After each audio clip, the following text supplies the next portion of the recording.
Baby పుట్టగానే కొన్ని babies ఏడవకపోతే danger sign లాగా చెప్తూ ఉంటారు. ఎందుకు కొన్ని బేబీస్ ఏడవరు డాక్టర్ గారు? అది నిజంగానే అంత ప్రాబ్లమ్ గా చూడాలి? డెలివరీ అనేది చాలా స్ట్రెస్ఫుల్ ప్రొసీజర్. తల్లికైనా బేబీకైనా ఒక చాలా కష్టమైంది, చాలా పెయిన్స్ తో కూడుకున్నది. మదర్ ఎగ్జాస్ట్ అవుతారు. ఈ లోపల బేబీ డెలివరీ అవుతున్నప్పుడు బేబీ బయటికి రావడంతో ఏడుస్తుంది. ఏడవడం అంటే బేబీ బ్రీతింగ్ తీసుకోండి. సో ఎందుకు కంగారు పడాలి? మన బ్రెయిన్ కానీ మిగతా పార్ట్స్ కానీ ఆక్సిజన్ సరఫరా అవ్వకపోవడానికి కారణం. అంటే నార్మల్ గా బేబీస్ కడుపులో ఉన్నప్పుడు, తల్లి కడుపులో అది గర్భసంచిలో ఉన్నప్పుడు వాళ్ళ లంగ్స్ అంతా ఫ్లూయిడ్ తో నిండిపోయి ఉంటుంది. దానివల్ల గ్రోత్ అవుతుంది. బేబీ గట్టిగా ఏడ్చినప్పుడు ఆక్సిజన్ అనేది ఎయిర్ లోంచి ఉన్న ఆక్సిజన్ అంతా లోపలికి వెళ్ళి ఎయిర్ ఆ లంగ్స్ లో ఉన్న ఫ్లూయిడ్ అంతా బయటికి వెళ్ళి బ్రీతింగ్ స్టార్ట్ అవ్వగానే బ్రెయిన్ కానీ లంగ్స్ కానీ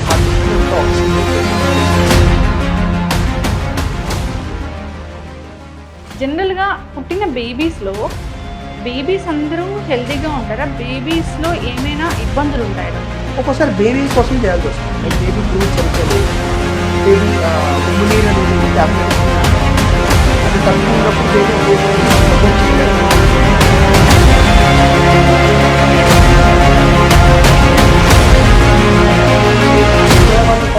కుట్టాలి, అట్లీస్ట్ 30 మినిట్స్ కుట్టాలి. ఆ టైంకి మొత్తం లంగ్స్ కానీ వాళ్ళ బ్రెయిన్ కానీ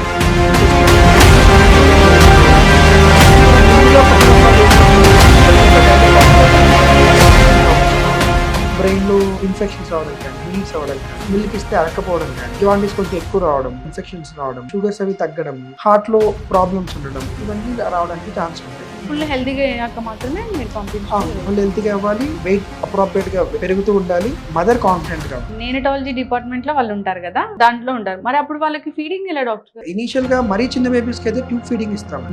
నోటి ద్వారా పొట్టలోకి ట్యూబ్ వేసి ఆ ట్యూబ్ లో ఎంఎల్ పర్గా, కొందరికి మరీ అసలు మిల్క్ అనేది అరకపోతే కంటిన్యూస్ ఫీడ్స్ అని కూడా ఇస్తూ ఉంటాం. లేదు అంటే ఇంకా పెద్ద ఉంటాయి, అసలు బ్లడ్ సరఫరా జరగాల్సిన వెజల్స్ ఆర్టరీస్ రివర్స్ అయిపోతూ ఉంటాయి, టీజీఏ అంటారు. లేదంటే ఎక్కడైనా బ్లాక్స్ ఉంటాయి, లేదంటే నార్మల్ గా చెడు రక్తం వచ్చి ఎడం వైపు హార్ట్ కి వెళ్లాల్సింది వెళ్ళకుండా కుడి సైడే వెళ్తుంది. మరి అప్పుడు ఫీటల్ ఎకోలో తెలిసింది అనుకోండి డాక్టర్ గారు, డెలివరీ అయ్యేంత వరకు వెయిట్ చేస్తారా, లేదంటే పొట్టలో ఉన్నప్పుడే ట్రీట్మెంట్ ఇవ్వడం జరుగుతుందా? కొన్ని కండిషన్స్ కి పొట్టలో నుంచి ట్రీట్మెంట్ చేసి సరఫరా బేబీకి వెళ్ళదు అనేది చాలా చిన్నగా ఉంది. అయోటిక్స్, క్రిటికల్ అయోటిక్ స్టెనోసిస్ అంటారు. అలాంటి చోట కొన్ని సెంటర్స్ లో కడుపులో ఉన్నప్పుడే చేయడానికి ట్రై చేశారు. సక్సెస్ అయిన వాళ్ళు ఉన్నారు, ఫెయిల్ అయిన వాళ్ళు ఉన్నారు. మనం ఎంత ట్రై అయ్యే వరకు బేబీని 9 months వరకు ట్రై చేసి డెలివరీ అయినాక చేయడానికి ట్రై చేస్తూ ఉంటాం. Welcome to BRK news healthy life style with Lakshmi.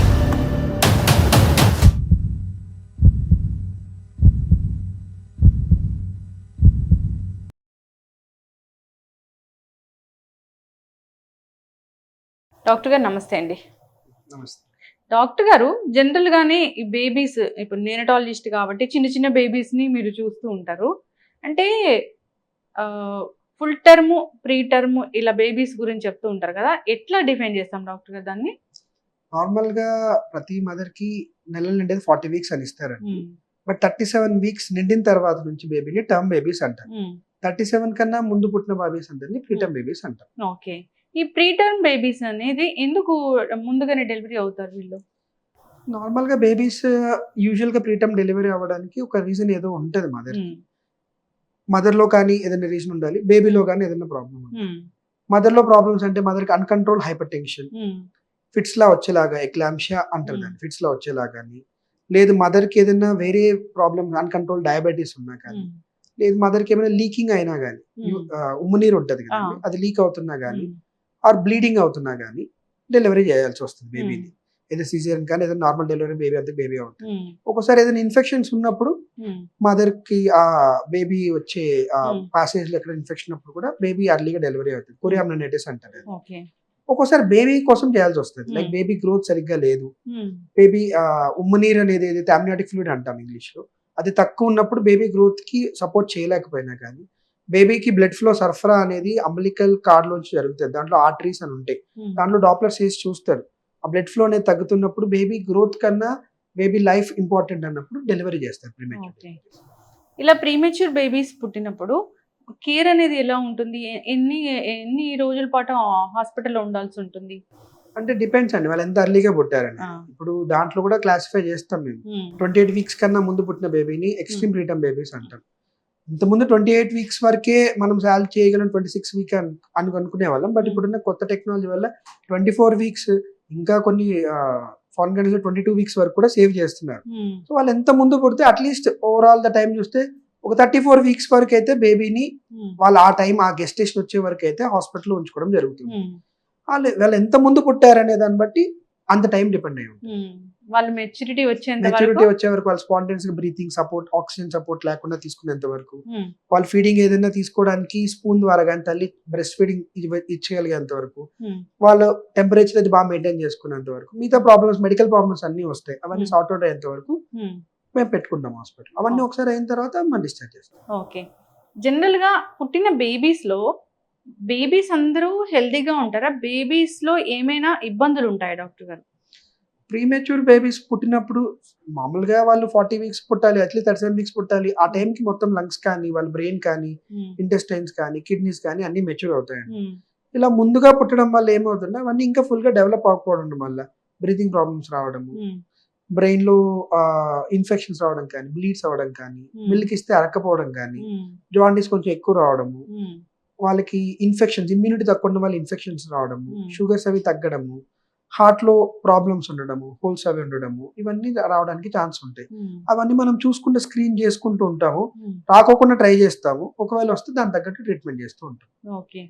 వాళ్ళు ఫుల్ హెల్తీగా అయ్యాక మాత్రమే మీరు పంపించాలి. ఫుల్ హెల్తీగా అవ్వాలి, వెయిట్ అప్రోప్రియేట్ గా పెరుగుతూ ఉండాలి, మదర్ కాన్ఫిడెంట్ గా ఉండాలి, ఫ్యామిలీ సపోర్ట్ అనేది మదర్ కి ఉంది అన్నప్పుడు మనం డిశ్చార్జ్ చేస్తాం. ఇప్పుడు నేనటాలజీ డిపార్ట్మెంట్ లో వాళ్ళు ఉంటారు కదా, అంటే NICU అంటాం కదా, NICU దాంట్లో ఉంటారు. మరి అప్పుడు వాళ్ళకి ఫీడింగ్ ఎలా డాక్టర్ గారు? అంటే ఇనీషియల్ గా మరీ చిన్న బేబీస్ కి అయితే ట్యూబ్ ఫీడింగ్ ఇస్తామండి. నోటి ద్వారా పొట్టలోకి ట్యూబ్ వేసి ఆ ట్యూబ్ లో ml పర్గా ఇచ్చుకుంటుంది 2 అవర్స్ కానీ 3 అవర్స్ కానీ. కొందరికి మరీ అసలు మిల్క్ అనేది అరగకపోతే కంటిన్యూస్ ఫీడ్స్ అని కూడా ఇస్తూ ఉంటాము. ఆ పాలు అనేది తల్లి తన పాలని తీసి ఇస్తూ ఉంటారు. వాళ్ళు ఎక్స్ప్రెస్ చేసి పంప ద్వారా కానీ చేతి ద్వారా కానీ పెండి పాలు ఇచ్చిన పాలని ఇస్తూ ఉంటాం. చాలా వరకు అలాగే ఇస్తూ ఉంటాము. కొన్ని సెంటర్స్, మా సెంటర్స్ లాగా కొన్ని సెంటర్స్ లో మిల్క్ బ్యాంక్ అని ఉంటది. దాంట్లో తల్లి డొనేట్ చేసిన, వేరే తల్లిలందరూ డొనేట్ చేసిన మిల్క్ ని ప్యూరిఫై చేసి పాస్చరైజేషన్ అంటాం, చేసిన ఆ మిల్క్ ని ఇస్తాం బేబీస్ కి. అది కూడా లేదు వాళ్ళకి ఏ ఫెసిలిటీ లేని చోట అయితే దెన్ ఫార్ములా మిల్క్ ఇస్తూ ఉంటాం. ఓకే. అయితే డాక్టర్ గారు మనం వింటూ ఉంటాం ఏంటంటే బేబీస్ లో హార్ట్ ప్రాబ్లం ఉంది అని, కంజెనిటల్ హార్ట్ డిసీజ్, అది ఎందుకు ఉంటుంది? డిపెండ్స్ ఆన్ జీన్స్ లో, జెనెటిక్స్ గా ఉంటుంది, జెనెటిక్ పరంగా ఉంటుందా, ఎలా ఉంటుంది? దాన్ని ముందే కనిపెట్టవచ్చా? దాని వల్ల కూడా ముందే డెలివరీ చేయడం జరుగుతుందా? అంటే ఇప్పుడు కంజెనిటల్ హార్ట్ డిసీజ్ అంటే బేబీ నార్మల్ హార్ట్ డెవలప్ అవుతున్నప్పుడు కొన్ని చేంజెస్ జరుగుతూ ఉంటాయి హార్ట్ లో. మనం అనుకున్నట్టు హార్ట్ 4 చాంబర్ అలా రాదు. అది ఒక చాంబర్ కింద వచ్చి ఫోల్డ్స్ అయ్యి ఆర్టరీస్ అవి వీన్స్ అవన్నీ జాయింట్స్ అయ్యి రక్త సరఫరా జరిగే విధానం అంతా ఒక మార్పు జరుగుతూ కంటిన్యూస్ గా బేబీ 9 months జరిగే వరకు చేంజెస్ అవుతూ ఉంటాయి. కడుపులో ఉన్నప్పుడు ఈ చేంజెస్ లో ఎక్కడన్నా అంతరాయం జరిగినప్పుడు ఆ ఎయిదర్ హార్ట్ స్ట్రక్చర్ లో ప్రాబ్లం కానీ, బ్లడ్ వెళ్ళే దారిలో ప్రాబ్లం కానీ చేంజెస్ అవుతూ ఉంటాయి. ప్రీమెచ్యూర్ బేబీస్ లో ఒక స్పెషల్ డక్ట్ అని ఉంటుంది, పేటెంట్ డక్టస్ ఆర్టీరియోస్ అంటారు. అది అందరికీ కడుపులో ఉన్నప్పుడు ఉంటుంది. పుట్టగానే 9 months లో పుట్టిన బేబీ, నెలలు నిండిన బేబీకి అది వెంటనే మూసిపోతుంది. కడుపులో అది ఇంపార్టెంట్, ఎందుకంటే బేబీ బ్రీత్ తీసుకోరు కదండి. తల్లి ఆక్సిజన్ లెవెల్స్ ప్లసెంటా అంటే దాని అంబ్లికల్ కార్డ్ లోని బేబీకి వెళ్తుంది. ఆ సరఫరా మెయింటైన్ చేయడానికి కడుపులో ఉంటుంది. పుట్టగానే అవసరం లేదు, బేబీ బ్రీతింగ్ తీసుకుంటది కాబట్టి అది అవసరం లేదు, మూసిపోతుంది. ఈ ప్రీమెచ్యూర్ బేబీస్ లో అది మూసుకోవడానికి కొంచెం టైం పడుతుంది. సో అది డిఫరెంట్ ప్రాబ్లం, పేటెంట్ డక్టస్ ఆర్టీరియోస్ అంటే. అది అన్ని ప్రీటర్మ్ బేబీస్ ఉంటుంది, కొద్ది రోజులు టైం ఇచ్చి లేదు దానికి తగ్గట్టు మెడికేషన్స్ ఉంటాయి, దాన్ని బట్టి చూసుకొని మేము ట్రీట్ చేస్తాం. బట్ కంజెనిటల్ హార్ట్ డిసీజ్ వేరేది, అది నెల బేబీస్ లో రావడానికి కూడా ఛాన్స్ ఉంటాయి. ఇది ఏంటంటే చిన్న సెప్టల్ డిఫెక్ట్స్ అంటారు, హార్ట్ లో హోల్స్ అంటారు, మన సినిమాలో చెప్తుంటారు, VSD ASD అవన్నీ అంటారు. లేదు అంటే ఇంకా పెద్ద పెద్ద ఉంటాయి, అసలు బ్లడ్ సరఫరా జరగాల్సిన వెజల్స్ ఆర్టరీసే రివర్స్ అయిపోతూ ఉంటాయి, TGA అంటారు. లేదంటే ఎక్కడైనా బ్లాక్స్ ఉంటాయి, కోఆర్టేషన్ ఆఫ్ అయోర్టా, స్టెనోసిస్ అంటారు. లేదంటే నార్మల్ గా చెడు రక్తం వచ్చి ఎడమ వైపు హార్ట్కి వెళ్లాల్సింది వెళ్ళకోకుండా కుడి సైడే వెళ్తుంది, దాన్ని TAPVC అంటారు, total anomalous pulmonary Venus connection అని. ఈ ప్రాబ్లమ్స్ అన్ని చాలా పెద్ద ప్రాబ్లమ్స్ బేబీస్ కి. ఇవి ముందుగానే చేసుకోవాలంటే ఈ మధ్య ఫీటల్ ఎకోస్ అని చేస్తున్నారు కార్డియాలజిస్ట్ డాక్టర్, స్పెషల్ గా ట్రైన్ అయిన వాళ్ళు ఫీటల్ ఎక్కువ చేయడం వల్ల తెలిసిపోతుంది, ముందే మనం తెలుసుకోవచ్చు. ఎందుకు వస్తుంది అంటే నార్మల్ గా మీరు అన్నట్టు కరెక్ట్, జెనెటిక్స్ అనేది ఏదైనా వాళ్ళలో ఉన్నప్పుడు, ఆ పొటెన్షియల్ ఉన్నప్పుడు మదర్ లో కొన్ని రిస్క్ ఫ్యాక్టర్స్ ఉంటాయి, లైక్ అన్కంట్రోల్ డయాబెటీస్. అంటే మన ఇండియా డయాబెటీస్ అనేది చాలా ర్యాపిడ్ గా పెరిగిపోతూ ఉంది. చాలా మందికి తెలియదు పాపం, తక్కువ వయసులో కూడా డయాబెటీస్ రావచ్చు. ప్రెగ్నెన్సీలో షుగర్ లెవెల్స్ ఆటోమేటిక్ గా ఎలివేటెడ్ గా ఉండడానికి ఛాన్స్ ఉంటుంది, ఎందుకంటే హార్మోన్స్ వల్ల మార్పులు జరుగుతూ ఉంటాయి. అది సరిగ్గా మనం కంట్రోల్ చేసుకోకుండా ఎక్కువ షుగర్ లెవెల్స్ ఉంటే హార్ట్ డెవలప్మెంట్ లో ప్రాబ్లం వచ్చి రావడానికి ఛాన్సెస్ ఉంటాయి. లేదు కొన్ని మెడికేషన్స్ ఏదన్నా తల్లి తీసుకుంటుంటే లైక్ కొన్ని ఫిట్స్ రాకోకుండా మెడికేషన్స్, లేదు కొందరు బికాస్ ఆఫ్ మన వెస్టర్నైజ్ అవుతున్నాం కాబట్టి ఏదైనా ఆల్కహాల్ కానీ ఇంకేదైనా వేరే సబ్స్టెన్స్ అబ్యూస్ చేస్తున్నప్పుడు కొందరికి వారసత్వంగానే జెనెటిక్స్ పరంగా కూడా ఉండడానికి ఛాన్సెస్ ఉంటాయి. సో వీళ్ళల్లో ఎస్పెషల్గా ఇలా ఎవరన్నా ఉన్నప్పుడు లేదంటే ఎక్కువ వెయిట్ ఉన్న మదర్స్ కానీ వీళ్ళలో మేము ఏమైనా వచ్చినప్పుడు వాళ్ళకి చూసుకొని వాళ్ళకి ఫీటల్ ఎక్కువ అని సజెస్ట్ చేస్తాం. దాంట్లో తెలుస్తూ ఉంటాయి. ఓకే, మరి అప్పుడు ఫీటల్ ఎక్కువలో తెలిసింది అనుకోండి డాక్టర్ గారు, డెలివరీ అయ్యేంత వరకు వెయిట్ చేస్తారా లేదంటే పొట్టలో ఉన్నప్పుడే ట్రీట్మెంట్ ఇవ్వడం జరుగుతుందా? అంటే కొన్ని కండిషన్స్ కి పొట్టలో నుంచి ట్రీట్మెంట్ చేసి కండిషన్స్ కూడా ఉన్నాయి. అంటే ఇప్పుడు రక్త సరఫరా బేబీకి వెళ్ళదు అనేది చాలా చిన్నగా ఉంది, అయోటిక్స్ క్రిటికల్ అయోటిక్ స్టెనోస్ అంటారు. అలాంటి చోట కొన్ని సెంటర్స్ లో కడుపులో ఉన్నప్పుడే చేయడానికి ట్రై చేశారు. బట్ ఇండియాలో మేజర్ గా అలా చేయట్లేదు. దేర్ ఆర్ కొన్ని సెంటర్స్ చేశారు, సక్సెస్ అయిన వాళ్ళు ఉన్నారు, ఫెయిల్ అయిన వాళ్ళు ఉన్నారు. బట్ మనకి ఎప్పుడైనా అదొకటే కాదు ప్రాబ్లం, బేబీ మిగతా పార్ట్స్ కూడా మెచ్యూర్ అవ్వాలి కాబట్టి మనం ఎంత ట్రై అయ్యే వరకు బేబీని 9 months వరకు ట్రై చేసి డెలివరీ అయినాక చేయడానికి ట్రై చేస్తూ ఉంటాం. ఎస్, బేబీ పుట్టగానే అంటే జనరల్ గా మనం చూస్తూ ఉంటాం కదా, కొన్ని బేబీస్ ఏడవకపోతే అది అది పెద్ద డేంజర్ సైన్ లాగా చెప్తూ ఉంటారు. ఎందుకు కొన్ని బేబీస్ ఏడవరు డాక్టర్ గారు? అది నిజంగానే అంత ప్రాబ్లం గా చూడాలా? అంటే నార్మల్ గా బేబీస్ కడుపులో ఉన్నప్పుడు తల్లి కడుపులో అదే గర్భసంచిలో ఉన్నప్పుడు వాళ్ళ లంగ్స్ అంతా ఫ్లూయిడ్ తో నిండిపోయి ఉంటుంది, దానివల్ల అది గ్రోత్ అవుతుంది. బేబీ బయటికి రావడంతో ఏడుస్తుంది. ఏడవడం అంటే బేబీ బ్రీతింగ్ తీసుకోవడం. బేబీ గట్టిగా ఏడ్చినప్పుడు ఆక్సిజన్ అనేది ఎయిర్ లోంచి ఉన్న ఆక్సిజన్ అంతా లోపలికి వెళ్ళి ఎయిర్ ఆ లంగ్స్ లో ఉన్న ఫ్లూయిడ్ అంతా బయటికి వెళ్ళి బ్రీతింగ్ స్టార్ట్ అవగానే బ్రెయిన్ కి కానీ లంగ్స్ కి కానీ హార్ట్ కి కానీ అంతా ఆక్సిజన్ వెళ్తుంది. అలా జరగనప్పుడు దాన్ని మనం బేబీ ఎడవలేదు అని చెప్పి కంగారు పడుతుంది. సో ఎందుకు కంగారు పడాలి? మన బ్రెయిన్ కి కానీ మిగతా పార్ట్స్ కానీ ఆక్సిజన్ సరఫరా అవ్వకపోవడానికి కారణం ఉంటుంది. సో ఎందుకు వస్తుందని మీరు అడిగారు. ఇప్పుడు డెలివరీ అనేది చాలా స్ట్రెస్ఫుల్ ప్రొసీజర్. ఇప్పుడు తల్లికైనా బేబీకైనా ఒక చాలా కష్టమైంది, చాలా పెయిన్స్ తో కూడుకున్నది. మదర్ ఎగ్జాస్ట్ అవుతారు. ఈ లోపల బేబీ డెలివరీ అవుతున్నప్పుడు చాలా స్ట్రెస్ లో ఉంటది. సో ఒక్కోసారి బేబీ అంత స్ట్రెస్ లో ఉన్నప్పుడు ఆ బ్రీత్ ఇనిషియేట్ చేసుకోవడానికి వాళ్ళకి సరిగ్గా స్టిమ్యులస్ రాకపోవచ్చు. ఒక్కోసారి ప్రొలాంగ్ లేబర్ అయింది అనుకోండి, నార్మల్ డెలివరీ ట్రై చేస్తున్నారు, ప్రొలాంగ్ డెలివరీ అయింది, ఈ లోపల మదర్ సపోర్ట్ చేయలేకపోయారు, పుష్ చేయలేకపోయారు బేబీని. అప్పుడు బేబీకి డెలివరీ ప్రొలాంగ్ అయినప్పుడు సరిపడాల్సిన ఆక్సిజన్ కానీ గ్లూకోజ్ కానీ బేబీకి వెళ్ళకపోవడం వల్ల బేబీ నీరసం అయిపోయి ఏడవకపోవడం కానీ కొన్ని రేర్ కండిషన్స్ ఉంటాయి. ఇక్కడ ఆల్రెడీ బేబీ స్టక్ అయిపోయి ఉంటది, బేబీ బయటికి రాలేకపోయి ఉండొచ్చు, అప్పుడు కూడా బేబీ ఎడకపోవడానికి ఛాన్స్ ఉంటుంది. ఇంకా రేర్ గా బ్రెయిన్ ప్రాబ్లమ్స్ ఏదైనా ఉన్న బేబీస్ కి అప్పుడు కూడా బేబీ ఎడకపోవడానికి ఛాన్స్ ఉంటుంది. చాలా ట్యాప్ చేస్తూ కొన్ని వీడియోస్ చూస్తాము, ఇంకేదో పెద్ద పెద్ద మిషన్స్ పెడుతూ అలా చేస్తూ ఉంటారు. అలా చేశాక అప్పుడు బేబీ బ్రీత్ తీసుకోవడం అలా నిజంగానే జరుగుతుందా డాక్టర్ గారు? అంటే అండి మాకు న్యూరోటల్ రెసిస్టేషన్ ప్రోగ్రామ్ అని ఉంటుంది. సో దాంట్లో we are all are trained, almost all paediatricians అందరూ మా స్టూడెంట్స్ కానీ ఎవరైనా అందరినీ వీ ట్రైన్ దట్ థింగ్. ఏ ఒక డెలివరీ అటెండ్ అవ్వాలి అంటే మినిమం బేబీని రెసిస్టేట్ చేయడానికి తెలిసి ఉండాలి. ఒక పీడియాట్రిషియన్ అనే అతను ఎప్పుడు బేబీ డెలివరీ దగ్గర ఉంటాడు. సో మనం చూసినట్టు వీడియోస్ లో చూసినట్టు సినిమాలో చూసినట్టు బేబీని ఎక్కువ కొడుతూ ఉండకూడదండి. అలా కొడడం వల్ల బేబీకి డ్యామేజ్ అవుతుంది. ఎంత ఫాస్ట్ గా బేబీ బ్రీతింగ్ ఎస్టాబ్లిష్ చేయడం అనేది ఇంపార్టెంట్. అది మనము ఆక్సిజన్ వాడి చేసామా, యూజువల్ గా మేము టీపీస్ అని పెడతాం బేబీకి, మీరు చూసినట్టు మీరు ఎక్విప్మెంట్ పెట్టి బేబీకి బ్రీత్ సపోర్ట్ అని ఇస్తాం. That is most important. మేము ఒకసారో 2 సార్లు కాలనలాగా కదిలిస్తాము, బేబీని బ్యాక్ రబ్ చేస్తాం. అది కూడా ఇదంతా ఒక 30 seconds లో జరిగిపోవాలి. ఈ లోపల బేబీ బ్రీత్ స్టార్ట్ చేయట్లేదంటే మేము మిషన్ ద్వారా బేబీకి బ్రెత్ ఇవ్వడం స్టార్ట్ చేస్తాం. సినిమాల్లో చూసినట్టుగానే ఎక్కడన్నా కానీ అంతంతసేపు చేస్తే ఏమవుద్దంటే ఇంతసేపు బేబీకి ఆక్సిజన్ వెళ్ళకోకుండా మనం లేట్ చేయడం వల్ల మనం ఇంకా ఎక్కువ నష్టం కలిగిస్తున్నాం బేబీకి. అయితే డాక్టర్ గారు, పుట్టిన బేబీస్ కి ఎక్కువగా మనం చూస్తూ ఉంటాం జాండీస్ వస్తుంది అని. జాండీస్ వస్తే మళ్ళీ చాలా రకాల మెడిసిన్ వాడాల్సి వస్తుంది. అప్పుడు అంత ఇన్ఫాంట్ కదా, వాళ్ళ మీద ఏం ప్రభావం ఉండదా? ఈ జాండీస్ రాకుండా మనం చేయలేమా? అంటే జాండీస్ బేసిక్ గా ఎందుకు వస్తుంది? ప్రతి బేబీకి 2nd day నుంచి జాండీస్ లెవెల్స్ పెరుగుతుంది. నార్మల్ గా అయితే కొన్ని కండిషన్స్ ఉంటాయి, బ్లడ్ గ్రూప్ ఇన్కంపాటబిలిటీస్ అంటారు. మదర్ది నెగిటివ్ బ్లడ్ గ్రూప్, ఆర్ మదర్ది O positive baby or B positive ఉన్నప్పుడు ఇంకొన్ని బ్లడ్ ప్రాబ్లమ్స్ రిలేటెడ్ లో day 1 లోనే వస్తుంది. మనం దాని గురించి మాట్లాడలేదు, అది వేరే పాథలాజికల్ జాండీస్ అంటారు. మీరు అన్నట్టు చాలా మందికి వచ్చే జాండీస్ 2nd day నుంచి పెరుగుతూ వెళ్తుంది. ఎందుకంటే బేబీకి పొట్టలో ఉన్నప్పుడు బేబీ జాండీస్ మెటీరియల్ అంతా తల్లి బాడీలోంచి బయటికి వెళ్ళిపోతుంది. వన్స్ బేబీ పుట్టగానే తన జాండీస్ మెటీరియల్ ని తన లివర్ ద్వారా బయటికి పంపించడం చేయాలి. ఆ తగ్గట్టు ఎంజైమ్స్ కానీ ఆ మెకానిజం కానీ యాక్టివేట్ అవడానికి టైం పడుతుంది. సో దానివల్ల జాండీస్ లెవెల్స్ అది పెరుగుతుంది. సెకండ్ టైం పుట్టిన ప్రతి బేబీకి వెయిట్ లాస్ అవుతుంది 2-3 days అవ్వాలి. అది వాటర్ కంటెంట్ బాడీలో తగ్గుతున్నప్పుడు జాండీస్ మెటీరియల్ ఇంకా ఎక్కువ ఎలివేట్ అవడానికి ఛాన్స్ ఉంటుంది. సో దానికోసం ఎక్కువ మందికి జాండీస్ వస్తుంది. బట్ జాండీస్ వచ్చిన ప్రతి బేబీకి మనం ట్రీట్మెంట్ ఇస్తామని కాదు, మాకు తగ్గట్టు దానికి గైడ్ లైన్స్ ఉన్నాయి. అమెరికన్ ఆటోమో పీడియాట్రిక్స్ రీసెంట్ గా ఒక 2 years బ్యాక్ కూడా గైడ్ లైన్స్ ని చార్ట్స్ అని ఉంటాయి. ఈ బేబీ ఈ గెస్టేషన్ 37 వారాలు పుట్టింది, 38 వారాలు పుట్టిన బేబీకి ఒక రోజు 24 గంటలప్పుడు ఎంత వాల్యూ ఉండాలి, 48 గంటలప్పుడు ఎంత వాల్యూ ఉండాలి, వాళ్ళకి ఏదైనా రిస్క్ ఫ్యాక్టర్స్ ఉంటే ఎంత వాల్యూ ఉండాలి, ఆ కట్ ఆఫ్ దాటితేనే మేము ట్రీట్మెంట్ ఇస్తున్నాం. ప్రివెంట్ చేసుకోవడం ఎలాగా, ఒకటి ఫీడింగ్ అది ప్రాపర్ గా ఇస్తే కొంచెం జాండీస్ లెవెల్స్ కంట్రోల్ అవ్వడానికి ఛాన్స్ ఉంటుంది. బట్ ఫస్ట్ 2 days లో మదర్ కి ఎక్కువ మిల్క్ రాదు, కొంచెం మంచి మిల్క్ అంటారు, కొలెస్ట్రాల్ మిల్క్ అని వస్తుంది. అది మదర్ నుంచి బేబీకి ఒక ఇమ్యూనిటీ పెంచడానికి చాలా ఎక్కువ యూజ్ అవుతుంది. సో ఏ మదర్ అనేది మంచి మిల్క్ అంతే వస్తుంది, మనం ఎంత చేసినా ఆ మిల్క్ అంతే వస్తుంది. బట్ ఇచ్చే కొద్దీ పెరుగుతూ వెళ్తుంది. బట్ ఫీడింగ్ అది బాగా చేసుకుంటూ ఉండి బేబీకి అదొకటే మనం చేయగలుగుతాం జాండీస్ ప్రివెంట్ చేసుకోవడానికి. తల్లిపాలు ఔషధం.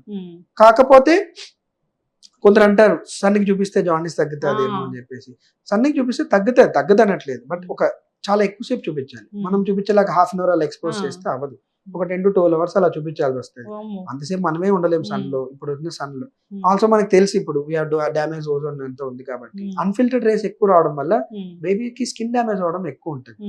So best thing is mother milk అనేది ప్రాపర్ గా ఇవ్వడం బేబీని. తర్వాత ఒకవేళ జాండీస్ లెవెల్స్ మానిటర్ చేసుకోవడం, ఎక్కువైతే ఫోటోథెరపీ అని ఇస్తాము. ఏ మెడికేషన్స్ ప్రూవెన్ మెడికేషన్స్ అయితే ఇప్పుడు దాకా లేవండి, జాండీస్ మెడిసిన్స్ ఇస్తే తగ్గేలా లేవు. ఫోటోథెరపీలో రేస్ అన్ని మంచివేనా డాక్టర్ గారు? మంచివండి, అది స్పెసిఫైడ్ అల్ట్రావైలెట్ రేస్. అది ఈ రోజు మొన్న స్టార్ట్ అయింది కాదు, చాలా ఏళ్ళ నుంచి నడుస్తుంది ఫోటోథెరపీ అనేది.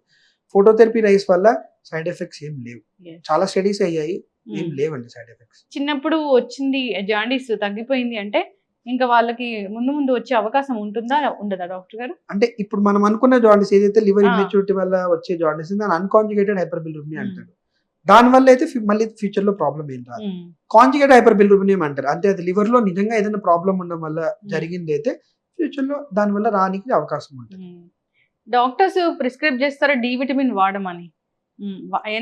ఎంత కాలం వరకు వాడాలి వాళ్ళకి? అంటే మనము యాజ్ వి సెడ్ మళ్ళీ సన్ ఎక్స్పోజర్ లేదు బేబీకి. ఫస్ట్ 1 to 5 years అప్పుడు ర్యాపిడ్ గ్రోత్ ఉంటుంది. మనం చూస్తాం చిన్న బేబీ పుట్టినప్పుడు ఒక 49-48 centimeters ఉన్న బేబీ 1 year కి ఈ హైట్ వస్తారు, 2 years కి ఈ హైట్ వస్తారు, అలా పెరుగుతూ వెళ్తారు బేబీస్. కాబట్టి వాళ్ళలో కాల్షియం అనేది చాలా ఇంపార్టెంట్, ఫాస్ఫరస్ అనేది.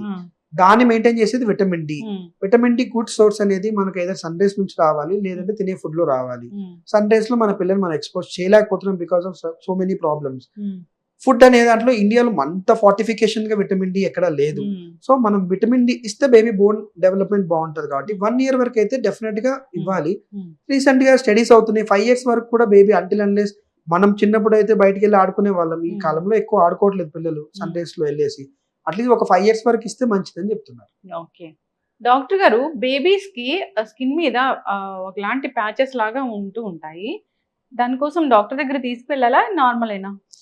అంటే ఎక్కడ బాడీ మీద ఒకలాంటి బ్లాక్ ప్యాచెస్ లాగా అలా కనిపిస్తూ ఉంటాయి. అంటే పుట్టిన బేబీస్ కి చాలా మనకు వెనకల బటక్స్ దగ్గర కొంచెం బ్లూయిష్ గా అలా ఉంటాయి, దాన్ని మంగోలియన్ స్పాట్స్ అంటారు. దాన్ని ఏం చేయనవసరం లేదు, 1 year కల్లా అవి ఆటోమేటిక్ గా హీల్ అయిపోతాయి. కొంతమంది బేబీకి 6 months to 1 year లోపల చిన్న వైట్ ప్యాచెస్ లా ఫేస్ మీద వస్తూ ఉంటాయి. అది ఇంత ముందు ఫంగల్ ఇన్ఫెక్షన్స్ అనుకున్నారు, కొందరు మల్టీవిటమిన్ డెఫిషియన్సీ అనుకున్నారు. But majority of the studies చూస్తే అది డ్రైనెస్ వల్ల వస్తుంది, మాయిశ్చరైజ్ వల్ల ఆటోమేటిక్ అదే ఇంప్రూవ్ అవుతాయి. కాబట్టి సో ఏం కాదు. బట్ ఇఫ్ ఇట్ ఇస్ పెరుగుతున్నాయి, చాలా ఎక్కువ అయిపోతున్నాయి అంటే always better to show to doctor once. Okay, ఇప్పుడు ఈ చిన్న పిల్లల్లో ఇమ్యూనిటీ పెరగడానికి ఏమైనా ప్రత్యేకంగా చేయాల్సిన అవసరం ఉంటుందా? ఇమ్యూనిటీ అనేది వాళ్ళకి స్ట్రాంగ్ గానే ఉంటుందా? పిల్లలు ఇమ్యూనిటీ అనేది అగైన్ ప్రీమెచ్యూర్ బేబీస్ లో అయితే కొంచెం తక్కువగానే ఉంటుంది, టర్మ్ బేబీస్ నెలల బేబీస్ లో బాగానే ఉంటుంది. బెటర్ గా చూసుకోవడానికి ఫస్ట్ తల్లిపాలు ఫస్ట్ నుంచి తల్లిపాల మీద ఉన్న బేబీస్ కి ఇమ్యూనిటీ కొంచెం బెటర్ గా ఉంటుంది. సెకండ్, రైట్ టైంలో వాళ్ళకి ఫుడ్స్ అవన్నీ పెట్టేసి వాళ్ళ గ్రోత్ అంతా అప్రోప్రియేట్ గా ఉండి హెల్తీ ఫుడ్ మీద పెట్టిన బేబీస్ కి ఇమ్యూనిటీ బాగానే ఉంటుంది. సో మనం చేయాల్సింది ఏంటంటే ఒక మంచి డైట్ అనేది బేబీకి ఇస్తూ హెల్తీ హ్యాబిట్స్ అవి నేర్పిస్తుంటే బేబీకి ఇమ్యూనిటీ ఇంప్రూవ్ అవుతూ వెళ్తుంది. ఓకే, డైట్ లో చాలా పెద్ద కన్ఫ్యూజన్ ఉంది కదా డాక్టర్ గారు, అసలు ఏది పెట్టాలి ఏది పెట్టకూడదు. 1 year లోపు అయితే అసలు షుగర్స్ ఇవ్వకూడదు ఇట్లా చెప్తూ ఉంటారు.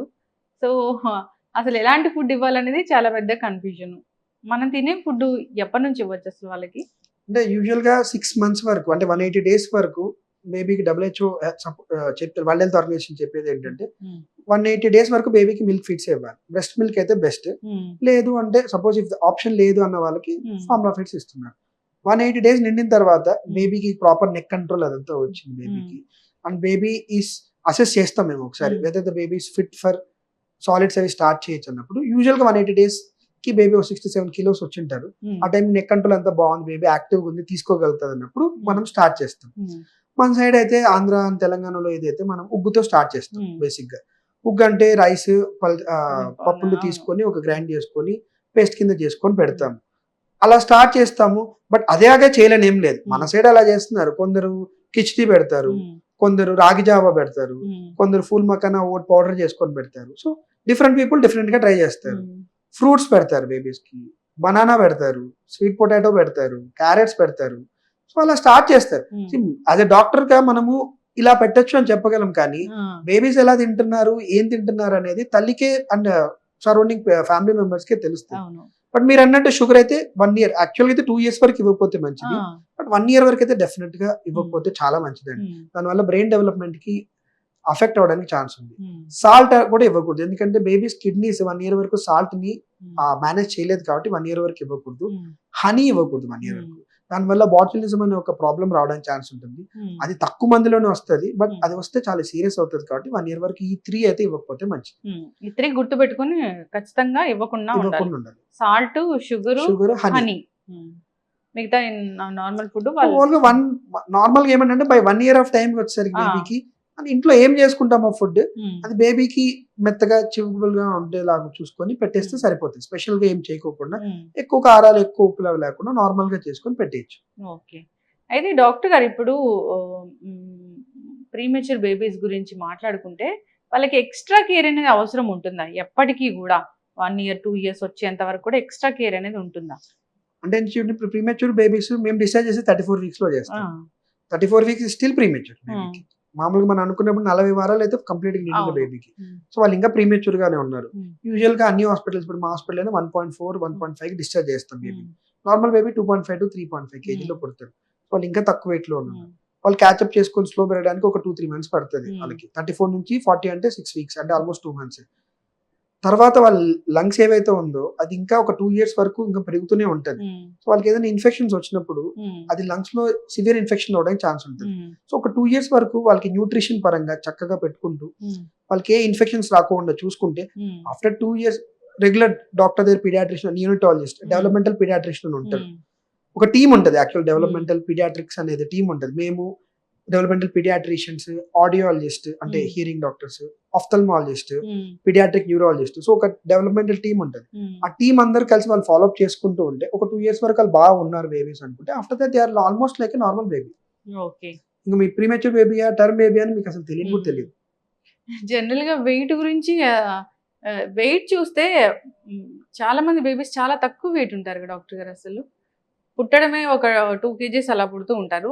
జనరల్ గా వెయిట్ పెరగను కూడా పెరగరు. అది ఎందుకు? అంటే ఇప్పుడు వాళ్ళు పుట్టినప్పుడు 2 kg నార్మల్ కాదండి. ఎందుకు నార్మల్ కాదు అంటే ఏదో ఒక రీజన్ ఉండిండాలి. ఏదో బేబీలో అన్న ప్రాబ్లం ఏదైనా ఉండిండాలి, ఆర్ మదర్ లోంచి బ్లడ్ సప్లైలో న్యూట్రిషన్ అన్న బేబీ ప్రాబ్లం ఏదైనా, ప్రీమెచ్యూర్ గా బేబీ పుట్టిండాలి. అప్పుడే మన 2 kilos బేబీస్ వస్తారు. వీళ్ళకి ఫుడ్ ఏదైతే ఉందో అది అరగడానికి, అది బాడీలో డెవలప్ అవ్వడానికి కొంచెం ప్రాసెస్ సెట్ అవ్వడానికి టైం పడుతుంది. వాళ్ళు నార్మల్ బేబీస్ తో మనం కంపేర్ చేసుకుంటున్నాం. మనం గ్రోత్ చార్ట్స్ అని ఉంటాయి. ఆ గ్రోత్ చార్ట్స్ లో వాళ్ళు ప్రతి మంత్ కి పిలుస్తూ ఉంటాం. వీళ్ళు వ్యాక్సినేషన్ కోసమో దేనికైనా పిలుస్తూ ఉంటాం. పిలిచినప్పుడు వాళ్ళు గ్రోత్ ని ప్లాట్ చేసుకుంటూ వెళ్తూ ఉంటాం. వాళ్ళకి ఒక కర్వ్ ఉంటుంది. ఆ కర్వ్ లో వాళ్ళు వెళ్తూ ఉన్నారు అన్నంత వరకు మనం భయపడాల్సిన అవసరం లేదు. వాళ్ళు అలాగే కంటిన్యూ చేసుకుని అడిక్వేట్ న్యూట్రిషన్ మనం ట్రై చేస్తూ ఉంటే ఒక్కొక్క టైంలో స్లోగా వాళ్ళు నార్మల్ గ్రోత్ కి వెళ్ళిపోతారు. వ్యాక్సిన్స్ అంటే ప్రైవేట్ హాస్పిటల్లో ఇచ్చే వ్యాక్సిన్స్ ఏనా? మరి బేర్ చేయలేని వాళ్ళు మరి గవర్నమెంట్ లో కూడా తీసుకుంటూ ఉంటారు కదా డాక్టర్ గారు. ఏమైనా యాడ్ చేసుకోవాల్సిన అవసరం ఉంటుందా వాళ్ళు? Government vaccines, private vaccines actual గా మెయిన్ గా డిఫరెన్స్ ఏంటంటే గవర్నమెంట్ కి ప్రైవేట్ కి, గవర్నమెంట్ లో కొంచెం పెయిన్ఫుల్ గా ఉంటుంది వ్యాక్సిన్, ప్రైవేట్ లో కొంచెం ఇంకా ప్యూరిఫై చేయడం వల్ల పెయిన్లెస్ గా ఉంటుంది. So that is only 6, 10, 14 weeks లో అయితే ఆల్మోస్ట్ ఆల్ వ్యాక్సిన్ గవర్నమెంట్ లోనే ఇచ్చేస్తున్నారు. కాకపోతే పెయిన్ గా ఉంటుంది, ఫీవర్ రావడానికి ఛాన్స్ ఎక్కువ ఉంటుంది. ఎందుకంటే దాంట్లో హోల్సేల్ పెర్టూసిస్ వ్యాక్సిన్ అని ఉంటుంది, మేము ఇచ్చేది SLR పెర్టూసిస్ అని ఉంటుంది. దానివల్ల పెయిన్ అనేది తక్కువ ఉంటుంది, ఫీవర్ అనేది తక్కువ ఛాన్స్ ఉంటుంది కాబట్టి అంతే. బట్ ఎఫికసీ పరంగా చూస్తే రెండు ఈక్వల్ పొటెంట్. గవర్నమెంట్ లో బాగా మెయింటైన్ చేస్తారు. సో గవర్నమెంట్ లో ఇచ్చే వ్యాక్సిన్ పొటెన్షియల్ గా ఏదైతే మనకు బేబీని ప్రొటెక్షన్ ఇవ్వాలో బాగుంటది. ప్రైవేట్ లో ఇచ్చేది ఈవెన్ పెయిన్ తక్కువ ఉన్నా కూడా ఈక్వల్ గానే అంతవరకే ఇస్తుంది. బట్ 6 months నుంచి కొన్ని గవర్నమెంట్ లో దొరకని వ్యాక్సిన్స్, ఆప్షనల్ వ్యాక్సిన్స్ అవన్నీ అవి వేయించుకుంటే మంచిది బేబీ హెల్త్ కి. లైక్ ఫ్లూ వ్యాక్సిన్స్ అంటారు, టైఫాయిడ్ వ్యాక్సిన్ అంటారు, చికెన్ పాక్స్ వ్యాక్సిన్, ఇవన్నీ ప్రివెంట్ చేసుకోగలిగిన వ్యాక్సిన్స్. దాని ఒకవేళ వచ్చిన దాని సివియారిటీని తగ్గించగలిగిన వ్యాక్సిన్స్ ఆల్వేస్ బెటర్. మనకి ఏదైనా బేబీకి ప్రివెంట్ చేయగలుగుతాము, దాని సివియారిటీ తగ్గించుకోగలుగుతాము అంటే it's always better to give the babies. వాళ్ళు తీసుకోవాలనుకున్నప్పుడు గవర్నమెంట్ లో దొరకకపోతే then they come to private లో తీసుకోవాలి. మరి డాక్టర్ గారు ఒకసారి వెళ్తే ఏదైతే మీరు చార్ట్ ఇస్తారో ఆ చార్ట్ ప్రకారం వెళ్తే ఒకటేసారి 2-3 వ్యాక్సిన్స్ కూడా రాస్తారు, ఏం ప్రాబ్లం ఉండదా? ఏం కాదు, ఒక రోజు ఎన్ని వ్యాక్సిన్స్ అయినా ఇచ్చుకోవచ్చు. ఒక రోజు దాటిన తర్వాత అయితే మళ్ళీ 1 month వరకు గ్యాప్ ఉండాలి. సో ఒకసారి ఎన్ని ఇచ్చినా బాడీ దాని తగ్గట్టు యాంటీబాడీస్ డెవలప్ చేసుకుంటుంది. కరెక్ట్ గా డేట్ ప్రకారమే వెళ్ళాలా? ఐడియల్ గా అయితే ఇప్పుడు 9 months అంటే 9 months నిండాక వెళ్ళాలి. బెటర్ కరెక్ట్ గా వేయించుకుంటే. బట్ ఒక 1 week డిలే అయినా ఏం కాదు, ఇంకా అన్అవాయిడబుల్ సర్కమ్స్టెన్స్ ఉన్నప్పుడు. డాక్టర్ గారు చూస్తూ ఉంటాం ఏంటంటే పిల్లలు సడన్ గా ఏడుస్తూ ఉంటారు, అది ఎందుకు ఏడుస్తున్నారో తెలియదు. సో అప్పుడు ఏం చేయాలి? డాక్టర్ దగ్గరికి వెళ్ళాల్సిందేనా, ఇంకేమైనా ఆప్షన్ ఉంటుందా? అంటే చాలా సార్లు పేషెంట్స్ వస్తుంటారండి పాపం, రాత్రులు కూడా సడన్ గా నైట్ కాల్స్ వస్తుంటాయి, సడన్ గా పేషెంట్ తీసుకొస్తూ ఉంటారు. బేబీస్ కి సడన్ గా ఏడుస్తున్నారు, అన్కంట్రోలబుల్ క్రై అని వస్తూ ఉంటారు. వచ్చేసరికి చాలా వరకు 90% ఆఫ్ ద పాపులేషన్ లో వచ్చే టైంకే వాళ్ళు నార్మల్ అయిపోతారు. యూజువల్ గా ఎందుకు ఏడుస్తారు అనేది ఎగ్జాక్ట్ గా అంటే మాకు we don't know. But most common cause ఏదంటే వాళ్ళకి ఏదైనా కోల్డ్ గానీ ఏదైనా ఉన్నప్పుడు చెవి బ్లాక్ అవుతుంది, చెవి పెయిన్ లా ఉంటుంది, దానివల్ల ఏడవచ్చు. లేదు కడుపులో ఒక్కోసారి ఇంటెస్టైన్ మూవ్మెంట్స్ అవుతున్నప్పుడు కూడా వాళ్ళకి పెయిన్ఫుల్ గా ఉండొచ్చు, అప్పుడు అవ్వచ్చు. హంగర్ కి ఏడవచ్చు. ఒక్కొక్కసారి వాళ్ళకి తల్లి ప్రేమ కావాలనిపిస్తుంది, వామ్త్ కావాలనిపిస్తుంది, ఎత్తుకొని తిప్పాలనిపిస్తుంది, దానివల్ల కూడా ఉండొచ్చు.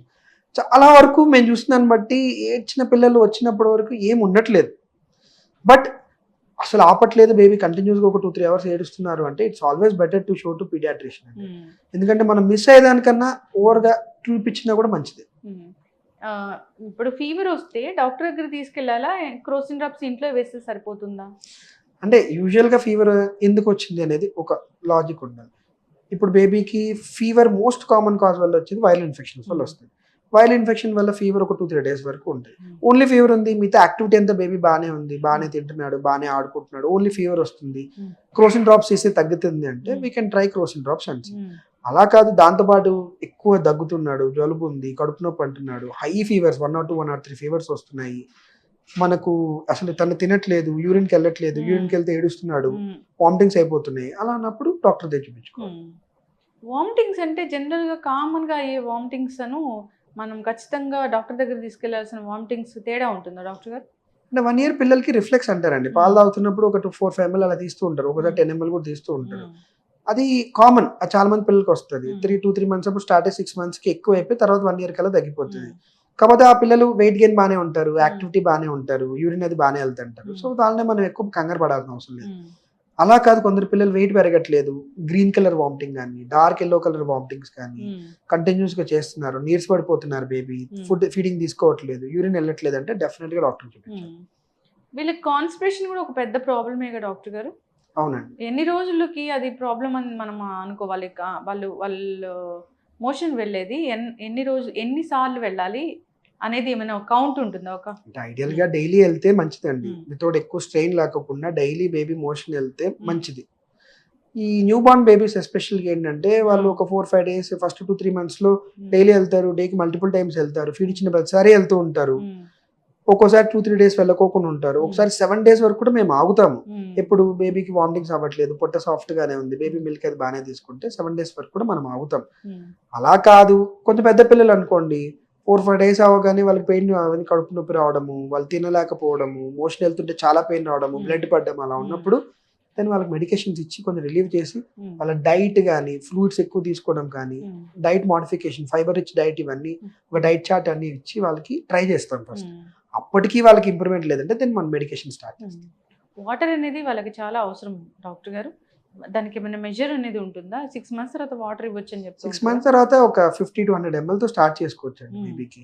దాని తర్వాత we should allow the free water intake for the baby. వాళ్ళు తీసుకునే కొద్దీ మనం పెంచుకుంటూ వెళ్ళొచ్చు. Yeah. అంటే వాళ్ళు పాలు కూడా తాగుతూ ఉంటారు కాబట్టి పాలలో కూడా వాటర్ కంటెంట్ ఎక్కువ ఉంటుంది కాబట్టి సో మేనేజ్ అవుతూ ఉంటుంది 1 year వరకు. ఆఫ్టర్ 1 year నుంచి మనం వాటర్ అది ఇచ్చుకుంటాం. దెన్ దే కెన్ వాళ్ళే అడుగుతారు తాగుతూ ఉంటారు కాబట్టి సరిపోతుంది.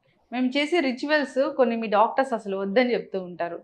మాడికి గట్టిగా నూనె పెట్టడము, మసాజ్ చేసి వాళ్ళకి స్నానం చేయించడం ఇలాంటివి ఎందుకు డాక్టర్ గారు? అంటే మాడ్ అంటే ఇది యాంటీరియర్ ఫాంటనెల్లా అంటారండి. Hmm. ఇది మెత్తగా ఉంటది. ఇక్కడ నుంచి డైరెక్ట్ గా బ్రెయిన్ లో కొన్ని స్పేసెస్ కనెక్ట్ గా ఉంటది. దాంట్లో సిఎస్ఎఫ్ అంటారు, ఫ్లూయిడ్ ఉంటది. అది బ్రెయిన్ కి ఒక కుషన్ లాగా యాక్ట్ చేస్తుంటది. ఇక్కడ పెట్టి ఇక్కడ నొక్కారు అనుకోండి బ్రెయిన్ లో ప్రెషర్ పెరిగిపోతుంది. సడన్ గా బ్రెయిన్ లో సడన్ గా ప్రెషర్ పెరిగింది అనుకోండి దానివల్ల సైడ్ ఎఫెక్ట్స్ ఉంటది కదా.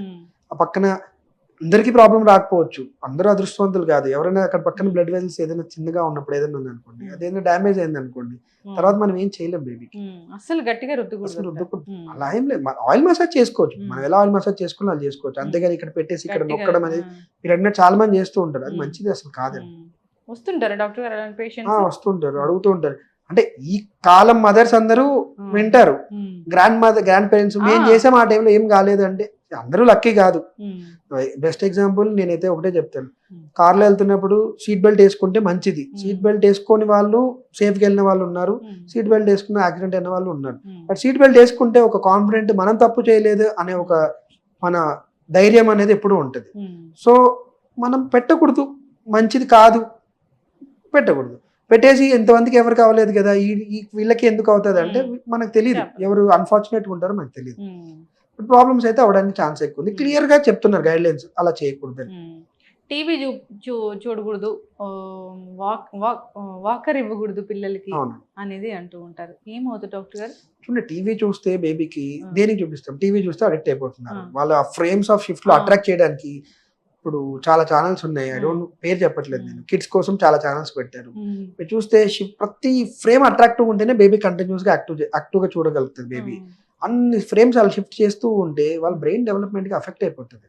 అండ్ ఒకసారి టీవీకి అటాచ్ అయ్యారంటే that is a problem. Main గా బయటకి వెళ్ళి ఎవరు ఆడుకోవట్లేదు, అందరూ టీవీ ముందు కూర్చుంటున్నారు, గేమ్స్ ఆడుకుంటున్నారు, టీవీలు చూసుకుంటూ ఉంటున్నారు, మొబైల్ చూస్తున్నారు. స్క్రీన్ వల్ల కమ్యూనికేషన్ ఉండట్లేదు, దానివల్ల లాంగ్వేజ్ డిలేస్ అయిపోతున్నాయి, మాట్లాడంలో డిలే అయిపోతుంది, కంటిన్యూస్ గా దానికి అటాచ్ అవుతున్నారు. ఫుడ్ అయితే టీవీ పెడితేనే ఫుడ్ తినే స్టేజ్కి వచ్చారు. ఏం ఫుడ్ తింటున్నారో కూడా తెలియట్లేదు. ఏం ఫుడ్ తింటున్నారో తెలియకపోతే వాళ్ళు ఎలా ఎంజాయ్ చేస్తారు ఫుడ్ అనేది? That's not correct. టీవీ అనేది మనం ఎంత అవాయిడ్ చేయగలిగితే అంత మంచిది. ఏదైనా తప్పని పరిస్థితుల్లో అది నాలెడ్జ్ ఇచ్చేలా ఉండాలి, కానీ జస్ట్ ఎంటర్టైన్మెంట్ కింద కంటిన్యూస్ గా చూపించడం కరెక్ట్ కాదు. అసలు 1 year డాక్టర్ గారు వచ్చిన పేషెంట్స్ కి చెప్తుంటామండి. బట్ ఎవరివైనా హ్యావింగ్ దేర్ ఓన్ ప్రాబ్లమ్స్. ఇప్పుడు అంతా న్యూక్లియర్ ఫ్యామిలీస్ ఉన్నాయి కాబట్టి మాకు కుదరట్లేదే అంటారు. దాన్ని మనం ఏం చేయలేకపోతున్నాం. But always try to avoid TV అని చెప్తున్నాం. ఇప్పుడు వాకర్ వల్ల ఏం నష్టం వస్తుంది డాక్టర్ గారు? వాకర్ వల్ల 2 ప్రాబ్లమ్స్ ఉన్నాయి. ఒకటి వాకింగ్ గెయిట్ లో ప్రాబ్లం. గెయిట్ అంటే నడిచే విధానంలో ప్రాబ్లమ్స్ రావడానికి ఛాన్స్ ఎక్కువ ఉంటుంది. ఇప్పుడు ఇంతకుముందు మా చిన్నప్పుడు, ఇప్పుడు నాకు గుర్తున్నంత వరకు నేనంటే నాకు గుర్తులేదు, మా చెల్లి కానీ అందరికి ఆ టైంలో ఇచ్చేవాళ్ళు వాకర్స్ అందరూ, మా కజిన్స్ కానీ చాలా ఏళ్ళ వరకు ఇచ్చినారు. బట్ ఇప్పుడు స్టడీస్ ఏం చెప్తున్నాయంటే వాకర్ వాడడం వల్ల నడిచే విధానంలో తేడా వస్తుంది, ఆ హిప్ జాయింట్ అవంతా డెవలప్మెంట్ లో ప్రాబ్లం వస్తుంది. రెండోది వాక్ చేసుకుంటూ చాలా మంది చూసాం ఇన్సిడెంట్స్ కూడా, యాక్సిడెంట్స్. ఆ హైట్ లో అలా ఫాస్ట్ గా వెళ్ళిపోయి తగలడము, అది వచ్చి మీద పడిపోవడము, అలా హైట్ లో నిల్చొని ఉండడం వల్ల వాళ్ళకి ఆ ఏజ్ లో లాగడం అనేది చాలా ఇష్టంగా ఉంటది. ఏదో సడన్ గా లాగేసుకోవడం, అది తల మీద పడిపోవడం, యాక్సిడెంట్స్ అవ్వడము చాలా జరిగాయి. సో వాకర్ అనేది బేబీకి ఎటు విధంగా మంచిది కాదు. అండ్ అది 100% బేబీ నడకకి ఏ హెల్ప్ చేయట్లేదు. తలకి దెబ్బ తగలడం అనేది మనం చాలా మోస్ట్ కామన్ గా చూస్తూ ఉంటాము. బెడ్ నుంచి కింద పడిపోయినప్పుడు కానీ, వాళ్ళకి ఏదైనా తలకి దెబ్బ తగిలినప్పుడు కానీ, అంటే ఏ సిమ్టమ్స్ కనిపిస్తే డాక్టర్ దగ్గర తీసుకెళ్ళాలి ఖచ్చితంగా? అంటే చిన్న బేబీస్ యూజువల్ గా రోల్ దుల్లడం స్టార్ట్ చేసినప్పుడు వాళ్ళకి తెలియదు, మన బెడ్ మీద పెట్టేసి పక్కనకి వెళ్ళి వచ్చే లోపల ఒక ఫ్రాక్షన్ ఆఫ్ సెకండ్ లో పడిపోతారు. చాలా వరకు ఏ ప్రాబ్లం రాదు, 100కి 90% వరకు ఏమీ రాదు. బట్ ఏం ప్రాబ్లం రావచ్చు అంటే వాళ్ళ పడిపోవడం వల్ల గట్టిగా దెబ్బ తగిలి బ్రెయిన్ లో బ్లీడ్ అవ్వడం కానీ, లోపల బ్లీడ్ అవ్వడం కానీ, బ్రెయిన్ కి ఇక్కడికి స్కల్ మధ్యలో కొన్ని లేయర్స్ ఉంటాయి, న్యూరో మ్యాటర్ అని, సబారెక్నాయిడ్ అని ఉంటాయి, స్పేసెస్ ఉంటాయి, అక్కడ బ్లీడ్ అవ్వడం కానీ జరగడానికి ఛాన్స్ ఉంటుంది. తక్కువ ఛాన్సెస్ కానీ అవ్వచ్చు. అయినప్పుడు ఏమవుతుంది అంటే బేబీ వెంటనే స్పృహ కోల్పోవడం, ఫిట్స్ రావడము, బేబీకి ఒక చెయ్యి కానీ ఏదైనా కాలు కానీ మూమెంట్ చేయడానికి కొంచెం కష్టం అవ్వడము, లేదు బ్లీడింగ్ అవ్వడం, ముక్కులోంచి కానీ చెవిలోంచి కానీ బ్లీడింగ్ అవ్వడం, లేదంటే వాటర్ లా కావడము, ఇలా ఏదైనా జరిగినప్పుడు చాలా అప్రమత్తంగా ఉండాలి మనం. లేదు మిగతా అంతా బాగానే ఉన్నా స్టిల్ ఆల్వేస్ పడిన బేబీని ఒకసారి డాక్టర్ దగ్గర చూపించుకోవడం మంచిది. బట్ ఇవన్నీ ఉన్నప్పుడు ఏంటంటే అర్జెంట్గా అంటే రష్గా లేకపోకుండా కొంచెం కూల్గా బేబీని కూల్ చేసుకుని తీసుకెళ్ళాలి. బట్ నేను చెప్పిన సిమ్టమ్స్ ఏదైనా ఉన్నాయంటే అర్జెంట్గా తీసుకెళ్ళాలి. ఎస్, అయితే డాక్టర్ గారు ఇప్పుడు సర్జరీ చేయాల్సిన అవసరం ఉంటుందా పిల్లలకి, పుట్టిన పిల్లలకి కంజనిటల్ ఇష్యూస్ ఉంటే కనుక? అంటే కంజనిటల్ హార్ట్ డిసీజ్లో ఇప్పుడు హోల్స్ లా అంటారు కదండి, సెప్టల్ డిఫెక్ట్స్ ఏమైనా ఉంటే అది సైజ్ బట్టి ఇంతకుముందు అయితే సర్జరీయే చేయాల్సి వచ్చేది, ఇప్పుడు డివైస్ క్లోజెస్ అని చేస్తున్నారు. బ్లడ్ క్యాత్ ల్యాబ్లో బ్లడ్ వెజల్లో నుంచి పైకి వెళ్ళి ఒక డివైస్ వేస్తే అది మూసుకుపోతుంది అన్నమాట. సో అవి చేస్తున్నారు. బట్ నేను ఇందాక చెప్పినట్టు మీకు ఆర్టరీస్ అవన్నీ డిఫరెంట్గా ఉన్నప్పుడు, ఎక్కడైతే అది ఓపెన్ అవ్వాల్సిన అవ్వకుండా వేరే చోట అది ఓపెన్ అవుతున్నప్పుడు అప్పుడు సర్జరీ చేయాల్సి వస్తుంది. ఓపెన్ హార్ట్ సర్జరీస్ అని చేస్తున్నాము. చాలా బాగా చేస్తున్నారు ఈ మధ్య అన్ని సెంటర్స్లో. సర్వైవల్ కూడా చాలా బాగుంటుంది బేబీస్కి. అంటే వాళ్ళ తర్వాత నార్మల్ లైఫ్ లీడ్ చేయొచ్చు. ఇప్పుడు మన సర్జరీ ప్రాపర్ టైంలో చేయించి మంచి సర్జన్తో మంచి సెంటర్లో చేయించుకొని, సర్జరీ ఒకటే కాదండి, సర్జరీ చేసిన తర్వాత చాలా సిక్ ఉంటుంది బేబీ ఒక 3-4 days. అది మనం మేనేజ్ చేసుకొని పోస్ట్ ఆపరేటివ్ కాంప్లికేషన్స్ ఏం లేదు బేబీకి, ఒక 1 week 10 days లో బేబీ అంతా సెట్ అయిపోయిందంటే ఆఫ్టర్ దట్ వాళ్ళు నార్మల్ లైఫ్ నార్మల్ బేబీస్ లాగే ఉంటారండి వాళ్ళు. అయితే పొట్లో బేబీస్ ఉన్నప్పుడు ఈ హార్ట్ ప్రాబ్లం ఉన్నప్పుడు కొన్నిసార్లు బేబీని డెలివరీ చేయకూడదు అలా చెప్తూ ఉంటారు. అంటే 9 months వరకు వెయిట్ చేయకూడదు, టెర్మినేట్ చేయాలి అలా చెప్తూ ఉంటారు. అది ఎట్లా చూస్తాం డాక్టర్ గారు, ఎవరిలో చూస్తాము? అంటే ఇప్పుడు వాళ్ళు ఏం చెప్తారంటే సీరియస్ ప్రాబ్లం ఉన్నప్పుడు ఇది మీరు కంటిన్యూ చేయకపోతేనే బెటర్ ఏమో అన్నట్టు చెప్తారండి. అంటే పుట్టిన తర్వాత ఇంత సర్జరీస్ ఉంటాయి, ఇవన్నీ మీకు ఓకేనా అన్నట్టు. అది ఆ టైంలో డెసిషన్ 2 బట్టి తీసుకుంటాం. ఒకటి పేరెంట్ ఇంట్రెస్ట్, రెండోది దాని సర్జరీ ఎంతవరకు ఆప్షన్ ఉంటాయి. కొన్ని హార్ట్ ప్రాబ్లమ్స్ ఉన్నాయి, ఎంత సర్జరీ చేసినా కూడా స్టిల్ ఇంకా దాని అవుట్కమ్స్ అంత బెటర్గా ఉన్నవి కావు. సో పేరెంట్స్ నిజంగా ఇంట్రెస్ట్ ఉన్నారు, కొందరు ఉంటారండి మాకు ఎలా అయినా పర్లేదు బేబీ ఆప్షన్ డెలివరీ అయిన తర్వాత మేము ఎంతవరకైనా వెళ్తాము. చాలా ప్రీషియస్ ప్రెగ్నెన్సీస్ ఉంటారు, ఒక 8 years తర్వాత 10 years తర్వాత, ఎస్పెషల్లీ ఐవీఎఫ్ ప్రెగ్నెన్సీస్ వాళ్ళు చాలా ఎంతూజియాస్టిక్గా ఉంటారు. పేరెంట్స్ ఇంట్రెస్ట్ ఉంది, ఆ ట్రీటబుల్ కండిషన్ ఏదా అది అవుతుందా లేదా అనేది cardiologist and cardiothoracic surgeons and మా నియోనటాలజిస్ట్ టీమ్తో డిస్కస్ చేసిన తర్వాత ఛాన్సెస్ ఎక్కువ ఉన్నాయంటే we always ask the parents continue the treat, continue చేసి నెలల నిండాక డెలివరీ చేయించుకొని మనం post operative surgery post delivery తర్వాత సర్జరీ చేద్దామని చెప్తాం. మీరు ఒపీనియన్ అయితే అదే? మా ఒపీనియన్ అయితే అదే. పేరెంట్స్ ఇంట్రెస్ట్ ఉంది, అది అవుట్కమ్స్ బాగుంటాయంటే మనం ఎంత కాంప్లెక్స్ సర్జరీస్ అయినా చేయడానికి రెడీగా ఉన్న ఫెసిలిటీస్ మన ఇండియాలో మన హైదరాబాద్లో ఉంది కాబట్టి వాళ్ళ పేరెంట్స్ ఇంట్రెస్టెడ్గా ఉన్నారు అంటే మనం చేయడానికి ఆల్వేస్ ట్రై చేద్దాం. డాక్టర్ గారు, పుట్టిన బేబీస్ అందరికీ అన్ని టెస్టులు చేసి, డయాబెటీస్ టెస్ట్, బీపీ టెస్ట్ అన్నీ చేసి, కిడ్నీ టెస్ట్ అన్నీ చేశాకే తల్లి దగ్గరికి పంపిస్తారా మీరు? లేదండి, అలా ఏం లేదు. వాళ్ళకి ఏ రిస్క్ ఫ్యాక్టర్స్ లేవంటే ఒకవేళ మదర్కి డయాబెటీస్ ఉన్నా, చిన్న బేబీస్ ఉన్నా, ప్రీమెచ్యూర్ బేబీస్ ఉన్నా షుగర్ మానిటరింగ్ చేస్తాం అంతే. బేబీకి షుగర్ పెరుగుతాయని కదా, తగ్గడానికి ఛాన్స్ ఎక్కువ ఉంటుందని బ్లడ్ గ్రూపింగ్ చేస్తాము, జాండీస్ టెస్ట్ చేస్తాము. ఈ మధ్య ఏంటంటే న్యూ బార్న్ స్క్రీనింగ్ అని చేస్తున్నాము. దాంట్లో మినిమం ఏంటంటే G6PD డెఫిషియన్సీస్, థైరాయిడ్ స్క్రీనింగ్, ఇంకొన్ని మెటబాలిక్ డిజార్డర్స్ ఉంటాయి. ఇవన్నీ మనం ముందుగా డయాగ్నోస్ చేస్తే ప్రివెంట్ చేయొచ్చు బేబీని అని ఇవి చేస్తున్నాం. అంతేగాని ప్రతి బేబీకి హార్ట్ స్కాన్ చేయాలి, కిడ్నీ స్కాన్ చేయాలి, బ్రెయిన్ స్కాన్ చేయాలి అని లేదు. ఇండికేషన్ ఉంటే చేస్తాం, లేదంటే అవసరం లేదు. తల్లికి డయాబెటీస్ ప్రెగ్నెన్సీలో వస్తే దాన్ని ఏమంటారు మరి? అలాంటి బేబీస్కి డయాబెటీస్ వచ్చే ఛాన్స్ ఉంటుందా? మళ్ళీ టెస్ట్ చేయాల్సిన అవసరం ఉంటుందా వాళ్ళకి? అంటే తల్లికి ప్రెగ్నెన్సీ టైంలో వస్తే దానికి జెస్టేషనల్ డయాబెటీస్ మెల్టస్ అంటారు. అంటే ముందు ఎప్పుడు లేదు, ఫస్ట్ టైం ప్రెగ్నెన్సీలో వచ్చింది. చాలా మందికి వస్తుంటాయి మన దగ్గర. చాలా మంది ఇండియాలో కూడా అందరికీ డయాబెటీస్ రిస్క్ ఎక్కువ ఉంటుంది బేసిక్ గానీ ఇండియాలో, అండ్ ప్రెగ్నెన్సీలో ఎక్కువ ఛాన్సెస్ ఉంటుంది. సో వీళ్ళ బేబీస్ పుట్టినప్పుడు వీళ్ళ బేబీస్ పెద్దగా ఉండడానికి ఛాన్స్ ఎక్కువ ఉంటుంది. వాళ్ళు లార్జ్ ఫర్ గెస్టేషన్ బేబీస్ అంటారు. వీళ్ళలో ఇన్సులిన్ లెవెల్స్ ఎక్కువ ఉంటాయి. ఎందుకంటే తల్లి నుంచి బేబీకి షుగర్ ఏదైతే ఉంటుందో, అది షుగర్ అంటే డిసీజ్ అనట్లేదు, షుగర్ లెవెల్స్ ఏదైతే ఉంటుందో బేబీలో కూడా కడుపులో ఉన్నప్పుడు ఎక్కువ ఉండడం వల్ల వాళ్ళలో ఇన్సులిన్ లెవెల్స్ ఎక్కువ ఉంటాయి. సో వాళ్ళు పుట్టిన తర్వాత అంత షుగర్ ఒకేసారి తల్లి నుంచి సపరేట్ చేశాక అంత షుగర్ బేబీకి వెళ్ళకపోవడం వల్ల వాళ్ళలో ఆ ఇన్సులిన్ లెవెల్స్ ఎక్కువ ఉండడం వల్ల షుగర్ తగ్గడానికి ఛాన్స్ ఉంటాయి. సో వాళ్ళు షుగర్ ఎక్కువ ఉండడం దానికన్నా షుగర్ తగ్గిపోవడానికి ఛాన్స్ ఎక్కువ ఉంటుంది. సో షుగర్ మానిటరింగ్ చేసుకుంటాం వాళ్ళు ఒక 2-3 days. దాని తర్వాత నార్మల్ అంటే నార్మల్. వీళ్ళల్లో డయాబెటీస్ వస్తుందా లేదా అనే దానికి జెనెటికల్ గా ప్రిడిస్పోజిషన్ ఉంటే కొన్ని కండిషన్స్ ఉంటాయి. తల్లికి ముందుగానే 20 ఏళ్ళకే జెనెటిక్స్ వల్ల డయాబెటీస్ రావడం ఉంటుంది, అది వీళ్ళల్లో పాస్ అవుతుందా లేదా అని చూసుకుంటాం. అలా ఏం లేదు, it is normal like gestation diabetes అంటే వాళ్ళకి నార్మల్ రిస్క్ లాగే ఉంటుంది. మళ్ళీ టెస్ట్ చేయాల్సిన పని ఉండదు. లేదు. ఒకవేళ తెలుసుకోవాలి అంటే పిల్లలకి డయాబెటీస్ ఉందా లేదా, డయాబెటీస్ ఉందా లేదా అంటే మనం ఫాలో అప్ చేసి, అంటే పిల్లల్లో కూడా డయాబెటీస్ రావడానికి ఛాన్సెస్ ఉంటుంది, బట్ అది జెనెటిక్ వల్ల ఉంటుంది. అది అందరిలో లేదు. షుగర్ లెవెల్స్ ఎక్కువ ఉంటున్నాయి కంటిన్యూస్‌గా బేబీస్‌లో హై అని వస్తుంది షుగర్ లెవెల్స్ అంటే, అప్పుడు మేము స్పెషల్‌గా జెనెటిక్ టెస్ట్ చేయించి డయాగ్నోస్ చేస్తాం. ఓకే. బట్ అది తల్లిలో ఉన్నా రావచ్చు, తల్లిలో లేకపోయినా కూడా రావచ్చు. ఓకే. పిల్లల్లో ఇన్ఫాంట్స్‌లో డయాబెటిస్ ఉంటే మరి పుట్టినప్పుడు లేదు మీ డాక్టర్స్ చెప్తారు లేదు అని. తర్వాత వచ్చే అవకాశం ఉంటుందా? ఉంటే ఉంటది. ఏం లక్షణాలు కనిపిస్తాయి డాక్టర్ గారు? డయాబెటిస్ ఉన్నప్పుడు బేబీస్‌కి ఎక్కువ షుగర్స్ ఉండడం వల్ల ఎక్కువ యూరిన్ ఎళ్ళడం బేబీ, డీహైడ్రేట్ అయిపోవడము, వెయిట్ గెయిన్ ఎక్కువ అవ్వకపోవడం బేబీ, ఎక్కువ ఆకలేయడం బేబీకి, ఇవన్నీ లక్షణాలుంటాయి. సో, అలా ఉన్నప్పుడు మేము ఏదైనా బేబీ ఇలా ఉన్నప్పుడు కొంచెం సిక్‌గా ఉంది బేబీ, బేబీకి ఎక్కువ ఆకలేస్తుంది, యూరిన్ ఎక్కువ వెళ్ళిపోతుంది, బేబీ వెయిట్ పెరగట్లేదు. మేము షుగర్ టెస్ట్ చేస్తాం. అన్ని హాస్పిటల్‌లో చేస్తారు. చేసినప్పుడు షుగర్ లెవెల్స్ ఎక్కువ ఉన్నాయంటే, అరే ఎందుకు షుగర్ లెవెల్స్ ఎక్కువ ఉన్నాయి? ఇది ట్రాన్సియెంట్‌గా ఇప్పుడు ఏదైనా సిక్ ఉంది బేబీకి, ఏదైనా ఇన్ఫెక్షన్ లాగా ఉందా? ఏదైనా స్ట్రెస్ ఉండడం వల్ల వచ్చిందా? లేదా కంటిన్యూస్‌గా ఉందా లేదా 1, 2 డేస్ మానిటరింగ్ చేసుకుంటాం. లేదు కంటిన్యూస్‌గా బేబీకి షుగర్స్ ఎక్కువ ఉన్నాయంటే దెన్ ఫర్దర్ టెస్టులు చేసి జెనెటిక్ టెస్టులు అవన్నీ చేసుకొని అప్పుడు డయాగ్నోస్ చేస్తాం. వాళ్ళకి టెస్ట్ చేయాలంటే కూడా నార్మల్ హెచ్‌బీ1సీ అవే చేస్తాం. లేదండి. వాళ్ళకి జెనెటిక్ టెస్టులు వేరే ఉంటాయి. వాళ్ళ ఇన్సులిన్ లెవెల్స్ ఎంత ఉన్నాయో చూసుకుంటాము. వాళ్ళలో మ్యుటేషన్స్ ఏమైనా ఉన్నాయా లేదా అని జెనెటిక్ టెస్ట్ చేసి చూస్తాం. చక్కటి ఇన్ఫర్మేషన్ డాక్టర్ గారు. ధన్యవాదాలు. Thank you.